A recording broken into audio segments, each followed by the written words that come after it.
Hey everybody, and welcome to the 5 Bytes Podcast. I'm your host, Rory Monahan.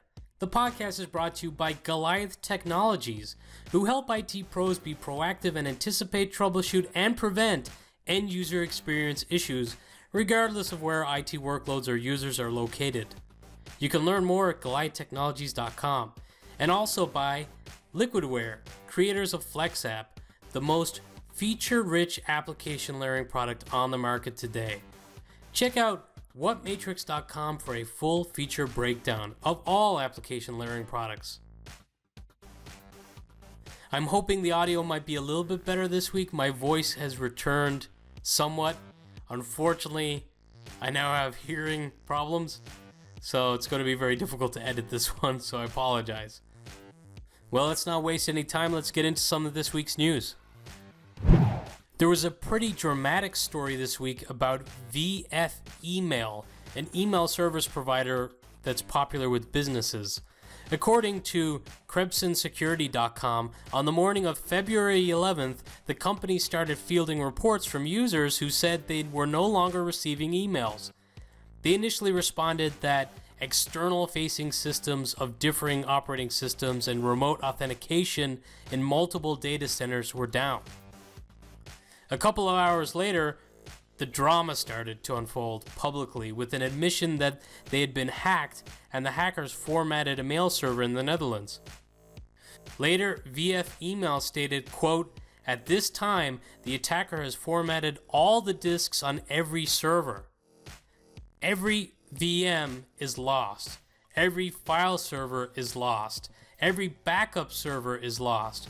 Strangely, not all VMs shared the same authentication, but all were destroyed. This was more than a multi-user password via SSH exploit, and there was no ransom, just attack and destroy." They are trying their best to recover data now, but have stated they don't have high expectations of getting any US data back. There's plenty of speculation going on right now. It appears the attacker was coming in via a VM with a Bulgarian IP address, and it was stated it has characteristics of a nation-state activity. Makes you wonder who had what data on those servers that somebody wanted to get rid of that badly. If you use that mail service and have a local email client, don't wipe it. Don't connect back to their servers. The local copy that you have on your PC today or your Mac or whatever is potentially the only copy of those emails that still remain. You better take it offline, go through and make sure that you back up anything that's very important. Honestly, this week's episode is a pretty security heavy episode. And the next story is courtesy of Stever Robin, who this week reported on a pretty significant change to Skype. That's not Skype for Business, but the old regular Skype that looked like it might have been going away for a while, but they've actually put some time into revamping it. So personally, I haven't used Skype in a few years. I used to require it for a couple of jobs, so this would have been a huge concern for me if I was using it like day to day. Essentially, in its most recent update, Microsoft transformed Skype into somewhat of a social media type of experience. You can see contacts you have in common with other contacts or people that you search. As Stever points out, if you have contacts who are of a sensitive nature that you don't want others seeing, that could be a big concern. Honestly, I don't even know who are in my Skype contacts right now because I haven't used it in a couple of years. If I was using it today, this would be very concerning.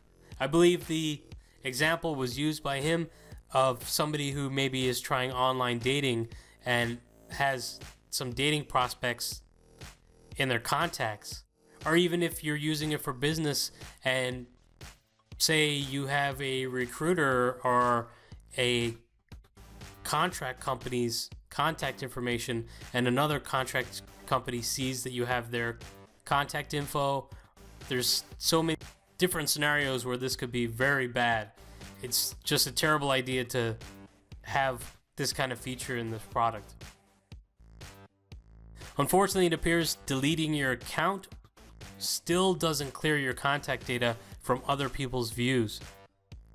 Stever updated the post today to reflect there has been some changes, and it appears that strangers no longer be able to see your mutual contacts, but your contacts will still be able to see your mutual contacts. In my opinion, Microsoft needs to fix this right away. There was a very interesting blog post by Microsoft's Chris Jackson. I noticed it just after I finished recording last week's episode, so it's about a week old. In this article, Chris explains that Microsoft have empowered customers with an easy button option in the past for supporting sites and web apps in newer versions of Internet Explorer, even if those sites or web apps weren't up to current standards. Chris even makes the point that today, for many sites running in the Intranet zone, are operating at a level that really runs against standards from 1999. It's for these reasons and more that Chris suggests that Internet Explorer should no longer be your default browser. He suggests still using it when needed, possibly by leveraging an enterprise mode list, but you should use a different modern browser as your daily driver. He doesn't recommend any one modern browser over another, just that you should consider a modern browser. IGEL have announced a partnership with Login VSI to leverage Login Pi. If you're not familiar with Login Pi, Blair Parkhill, Director of Products at Login VSI, in the article or the press release stated, Login Pi tests, measures, and alerts IT admins on availability and performance changes that affect desktop and application workflows like patient lookups and record updates, as well as latencies that impact end-user experience. Together with IGEL, they are bringing IoT to VDI through the deployment of their deep application test technology to any location around the world in a single click. Further, through the combined IGEL and Login VSI solution, organizations would be gaining valuable insights on the status of the network and their entire VDI configuration. The IGEL and Login VSI solution is currently available to IGEL OS customers as a custom partition, with plans to integrate the solution into the IGEL OS firmware in a future release. There's a variant of the Block and Backer attack in the wild that can break encrypted TLS traffic, including the relatively new TLS 1.3. As stated, this is a variant, and as such, there are other previous attacks leveraging similar methods. I'll share a link with this episode, which is episode 59. If you'd like to read more about this particular variant, check that out under reference links on 5bytespodcast.com. MSIX now has enterprise support on Windows 1709 and 1803. Previously, in order to run MSIX supported, you needed to be on at least version 1809 of Windows 10. Right now, you can deploy your packages via SCCM, Intune, PowerShell, or simply by launching the packages. For Microsoft Store and Store for Business deployments, 1809 is still the only version supported. The MSIX packaging tool has also had several improvements. If you are a packager or a developer, I strongly suggest you sign up for the Insider Preview program for this tool to stay ahead of the curve and also to provide invaluable feedback to the Microsoft team. Speaking of providing feedback to Microsoft teams, and it's kind of a side because it's not MSIX related, but please do me and others a favor, probably including yourself. Go to a link that I share with this episode in the YouTube description or on 5bytespodcast.com under reference link for episode 59, and look for the Microsoft's user voice RDS feedback link that I share.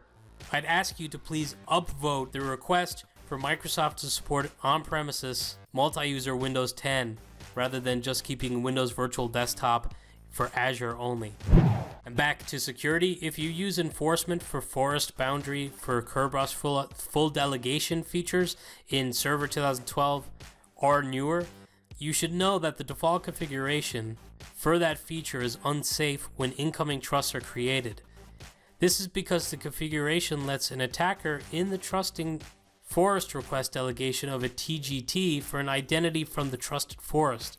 A fix is tentatively scheduled via an update on July 9th, 2019, but in the meantime, there's also a suggested workaround. You can block TGT delegation across an incoming trust by setting the netDOM flag, enable TGT delegation to no. And you can do that with a simple command line. I'll share the link with this episode. or you can check out KB article 4490425 for more information. Another congratulations to ExtraHop, this time for being recognized as a leader in the Gartner Network Performance Monitoring and Diagnostics Magic Quadrant. According to Jack Madden, this week Google fixed a pretty confusing workflow for sharing documents in the G Suite. In the post, Jack describes that when sharing a document to those without an account, it was asking for them to create one, but wasn't very clear. Now an existing account can be used. It's good to see G Suite advancing and making these little changes that particularly those who are new to their G Suite ecosystem are confused by. Not everybody's had a Gmail account, so it might be taken for granted. These next couple of stories are a little unusual because it's not specific to enterprise IT, or at least doesn't apply widely to those working in IT, I feel. But I thought it was interesting nonetheless. The HIMMS19 conference was held in Anaheim, California this week, which is a major healthcare IT and innovation conference. One of the highlights that I picked up on was an announcement from EMR vendor Cerner on the use of analytics within their system to warn of physician burnout. I think this would be of interest to all tech workers because these EMRs are almost like the new workspace tools that are becoming quite popular across enterprise IT, but these ones are specific to healthcare. Those healthcare workers spend all day in those tools and do everything in them. You may recall on a previous episode of the podcast, I talked about an Office 365 feature that was added using analytics-driven data to help improve Office 365 users with their work-life balance. It's interesting to see how this kind of data is finally being harnessed for the betterment of people's lives and not just for marketing purposes. By far the coolest demos and announcements that I saw from the conference were related to Magic Leap. They have partnered with AT&T in a study to use virtual reality and augmented reality to help care for hospice patients. The study, launched in January 2019 at a nationally recognized cancer center in Southern California, evaluates multiple aspects including patient feedback, VR and AR content effectiveness, and technology delivery options. The first module of the study is going to focus on the effect of the content toward enhancing a patient's comfort level through the VR and AR experience. For example, to help calm an anxious patient, they might take a virtual walk through a field along a tranquil stream or even journey to Machu Picchu in Peru. I had the pleasure of attending the Atlantec conference in Ireland last summer, where they were using robots with a few different technologies pulled together. Like they had the Microsoft Kinect camera and voice activation for taking commands. And that robot was being used for Alzheimer's patients. So you could essentially load the robot with some of their favorite things, pictures, and reminders of events that happened in their lives. And the robot would essentially bring comfort by sharing these things are familiar with the Alzheimer's patients. I really love these kinds of stories for sharing technology to help out those that are vulnerable. It's like that Super Bowl ad that was so popular this year, the Microsoft Super Bowl ad on the adaptive controller, which I've covered in previous episodes of the podcast. It would be great if these tech vendors embraced philanthropy, which seems to be happening now, and advanced caring for those most vulnerable in society, in my opinion. But also on the subject of Magic Leap at this conference, they also showcased using their devices for surgery training purposes. So you'll want to check out the video edition of this podcast on YouTube to see this for yourself. It's really impressive. Essentially, they've got part of a mannequin and they're wearing the Magic Leap headset and performing surgery through, I guess it's probably a mixture of virtual reality and augmented reality, because it's casting it onto this mannequin. But you got to check it out for yourself. It's really impressive stuff. And now this week, I've got some hot jobs. Honor Health in Phoenix are looking for a virtual infrastructure engineer level 2 and a virtual infrastructure engineer level 3. If you read in to the details, really what they're looking for are Citrix engineers. The level 3 position is the top tier of engineer. They don't have a level 4, so that's the top tier of engineer. So if you're a really strong performer, if you really know your stuff, with Citrix XenApp, XenDesktop, PVS, MCS, all that good stuff, you'll want to check this out. This isn't a remote work opportunity, although there is some work from home on offer. But as I said at the beginning of the year, if anybody out there has a job that they would like me to promote on this podcast, reach out to me and I'll be happy to share it, even if it's not a remote work opportunity. I want to use this kind of as a message board. If you're struggling to find somebody, maybe the podcast could reach a little further than your current recruiting does. And now for this episode's weekly webinar. On February 20th, VMware will be holding one of their Getting More Out of VMware webinars, and this time it's going to be on the topic of VMware Cloud Automation Services. They'll be covering things like Cloud Assembly Designer, where the administrators can build the constructs for agile workload and application delivery in their sleek UI canvas, and the coders among you in that group can do the same directly within YAML. They'll also explore code stream components, where you can integrate into your existing CI tools and processes to build, optimize, and troubleshoot your release automation and orchestration functions, and they'll be covering more. So if this is something that interests you, check out this webinar. And now for this episode's scripts, tricks, and tips. Mike Carey tweeted a really interesting tip that I wasn't aware of this week. So did you know, catch this, typing CMD or PowerShell into the Windows Explorer address bar will open a command window or a PowerShell prompt in whatever folder you were viewing in Windows Explorer. So you know how you right-click Run as Administrator on, say, PowerShell, it defaults to C Windows System 32. If you don't elevate, it goes to your user profile. Well, if you want to start off in a specific folder location, you could go there in Windows Explorer and just open up PowerShell or CMD from within the address bar within Explorer, and it will open to that directory. I can't believe I didn't know that until this week. So thanks very much to Mike for pointing that out. Adam Yarborough also pointed out that in an open file dialog, if you execute cmd.exe within the open file dialog, it will launch to that directory too. I'm sorry if I butchered your name, Adam. I should know by now. So I didn't know about any of this, and it seems like something I should have heard of before. And that reminded me that many people don't seem to know that in Windows, if you hold Shift and right-click on a file, you have an option to copy as path. That's very useful for sending someone that path to an executable on a share or something like that, or for adding to scripts, or whatever you want to do if you just need to grab the path of a file. Well, that's it for another episode. Thank you guys so much for listening.